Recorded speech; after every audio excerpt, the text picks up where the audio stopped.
지구온난화와 채식. 지구온난화. 모두 들어봤지만 막상 몸으로 느껴지지 않는 현상? 장기간에 걸쳐 전 지구 평균 기온이 상승하는 것을 의미해. 쉽게 말해서 지구가 더워지고 있다는 거야.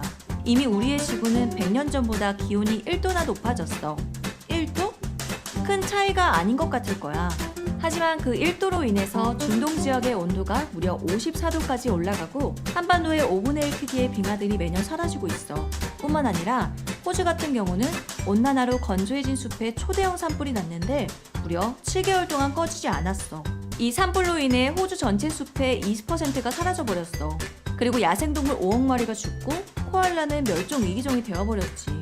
이 모든 일은 다른 나라 일 아니냐고? 모르는 소리.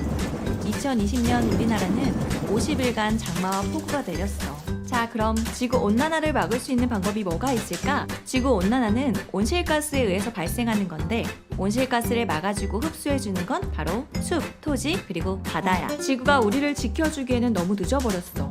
온실가스, 모두 들어봤을 거야. 그런데 어떤 것들이 온실가스일까? 바로 이산화탄소, 메탄, 아산화질소, 블랙카본이 대표적인 온실가스야. 이산화탄소는 석유, 석탄과 같은 화석 연료를 태울 때 생겨. 예를 들면 자동차를 탈 때나 겨울철 난방시설에서 발생하는 거지. 메탄은 소나 돼지, 양과 같은 가축의 방귀, 트림, 그리고 배설물에서 나와. 이 메탄은 이산화탄소보다 56배 더 심하다고 해. 아산화질소는 농경지에 뿌리는 비료에서 발생이 되는데 그 수치는 이산화탄소의 298배. 마지막으로 블랙카본은 숲을 태울 때 발생하는 검은 그을음을 말하는데 이산화탄소의 무려 2530배야. 우리는 분명 온실가스 배출, 또 지구온난화의 문제라고 하면 항상 공장, 자동차, 가전제품들을 많이 생각했어. 그런데 온실가스의 내용들을 보면 주범은 바로 축산업이라는 걸 알 수 있어. 우선 전 세계의 경작지의 80%가 축산업에 사용되고 있어. 소, 돼지, 양과 같은 가축들의 먹이로 사용되고 있다는 거지. 인간은 고기를 먹고 그 고기를 키우기 위해 엄청난 크기의 땅을 쓰고 있는 거야. 아, 채소도 먹는다고? 우리가 먹는 채소, 야채, 과일은 나머지 20%야. 우리가 육식을 하면서 일상에서 필요한 에너지를 얼마나 얻을까? 바로 18%야. 생각보다 낮지? 그럼 나머지 82%는 바로 우리가 먹는 채식에서 얻고 있어.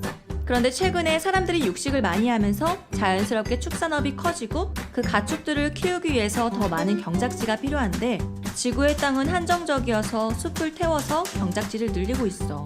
자, 이제 정리 한번 해보자. 우선 소와 돼지 같은 가축을 키운다는 건 메탄이라는 온실가스가 계속 늘어난다는 거고, 그 가축을 먹이고 키우기 위해서 숲을 태운다는 건 블랙카본이 계속 발생한다는 거고, 그 태운 경작지에 가축을 먹이기 위해 농경지를 만들면 비료를 사용하고, 그럼 또 아산화질소가 발생하는 거지. 머릿속에 그려지니? 우리가 지금처럼 고기를 많이 먹는다는 건 불난 지구에 기름을 붓는 거나 다름없는 거야. 그런데 여기에 또 문제가 있어. 그건 바로 물과 식량이야. 최근 육식으로 인해 전 세계의 지하수와 강들이 말라가고 있어.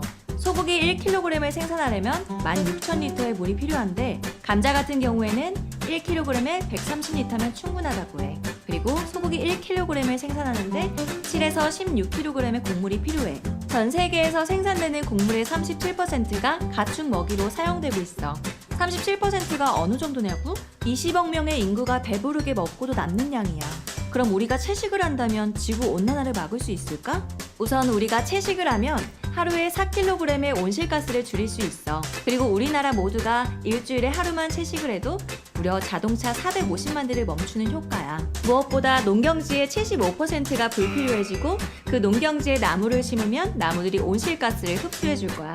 그러면 우리가 겪고 있는 기후위기를 극복하는 데 결정적인 도움이 돼. 그리고 그런 환경이 유지된다면 지구의 평균 기온도 낮출 수 있게 되지. 최근에 세계적으로 유명한 기후학자 및 의학자들이 함께 모여서 지구도 살리고 인간도 살릴 수 있는 식단을 발표했어. 바로 채소는 하루에 200g 이상, 과일은 100g 이상. 견과류도 하루에 25g을 먹는다면 우리도 건강해지고 지구도 지킬 수 있어. 우리가 지금 먹고 있는 육식을 20분의 1 수준으로 줄이지 않으면 우리는 이제 지구에서 살기 힘들 거야. 이미 다른 나라의 학교들은 행동으로 옮기기 시작했어. 프랑스, 스웨덴, 영국, 대만, 포르투갈 등 많은 나라들이 채식이 지구온난화를 막는 유일한 길이라고 배우고 실천하고 있어. 세계에서 가장 유명한 환경운동가 그레타 툰베리는 너희와 같은 학생이야. 고기를 먹는 건 우리의 미래를 훔치는 것입니다. 라는 인터뷰로 화제가 되었지. 아, 채식만 하면 힘도 없고 약해지는 거 아니냐고? 세계에서 제일 힘센 남자 패트릭 바부미아는 채식주의자야. 과연 우리가 엄마 아빠의 나이가 된 미래에는 지구가 어떤 모습일까? 전 세계의 나라들이 지구 온난화의 심각성을 인지하고 빠르게 변화하고 있어. 이제는 우리도 기후위기의 심각성을 깨닫고 할 수 있는 모든 것을 다 해야 할 때야.